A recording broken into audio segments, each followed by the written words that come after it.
update muna tayo sa lagay na ating panahon ngayong araw ng linggo, September 8, 2024. Sa kasalukuyan nga ay southwest monsoon o habagat nakakaapekto sa may northern at sa may central Luzon area. At dahil nga dito sa southwest monsoon, asahan natin yung maulap na papawirin at mga kalat-kalat na pag-ulan, pagkidlat at pagkulog sa may area ng Ilocos Region, sa may Cagayan area, sa may Apayao, sa may Abra, pati na rin sa may Zambales. Kaya yung mga areas na nabanggit, pati na rin yung mga inuulan ng mga nakaraang araw pa ay pinag-iingat natin sa mga banta ng pagbaha o pagguho ng lupa. Para naman sa Metro Manila at sa nalalabing bahagi na ating bansa, asahan naman natin yung partly cloudy to cloudy skies condition pa rin at may mga tsansa tayo ng mga localized thunderstorms. At kanina ang alas 8 ng umaga, merong low pressure area na pumasok sa ating Philippine Area of Responsibility. And as of 3 p.m. today, yung kanyang layo ay nasa may 1,340 kilometers east-northeast ng extreme northern Luzon area. So etong low pressure area na ito, in the next 24 hours ay mababa ang tsansa na maging bagyo, pero beyond that ay hindi na natin i-rule out yung posibilidad na itong low pressure area na maging bagyo.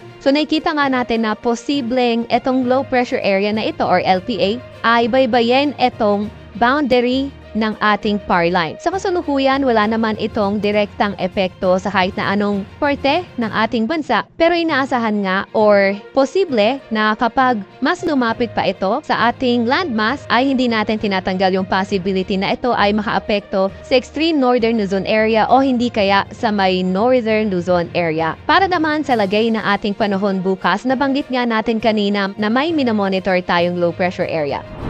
So by tomorrow, inaasahan nga natin mas marami yung areas na posibleng maging maulan. So particularly nga dito sa may Ilocos Region, posibleng maulan bukas. And then pati na rin sa may Batanes, Babuyan Islands, sa may Apayao, sa may Abra, kabilang na ang Benguet, pati na rin ang Metro Manila, Zambales at Bataan area. So inaasahan nga natin na posibleng mas malakas yung pag-ulan sa may Ilocos Region, kung saan posible yung moderate to occasionally heavy rains, and then sa nalalabing bahagi ng nabanggit nga natin kanina ay posible light to moderate with at times heavy rain. Para naman sa nalalabing bahagi ng Luzon area, fair weather conditions for tomorrow, pero may mga tsansa pa nga rin ng mga localized thunderstorms. Agwat ang temperatura bukas sa Metro Manila ay 25 to 32 degrees Celsius, ganon din naman sa may Legazpi. Agwat naman ang temperatura sa may Tugigaraw ay 26 to 32 degrees Celsius, 26 to 30 degrees Celsius naman sa Baylawag,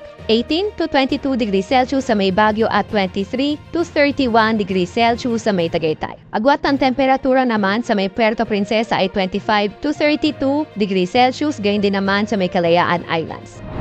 Para naman sa lagay ng panahon bukas, Visayas at Mindanao area, nasaan nga nating patuloy pa rin yung fair weather conditions na may mga tsansa ng mga localized thunderstorms. Agwat ang temperatura bukas sa may Iloilo at Cebu ay maglalarong mula 26 to 33 degrees Celsius, 25 to 33 degrees Celsius sa may Tacloban, Cagayan de Oro at sa may Zamboanga, at 25 to 34 degrees Celsius sa may Davao.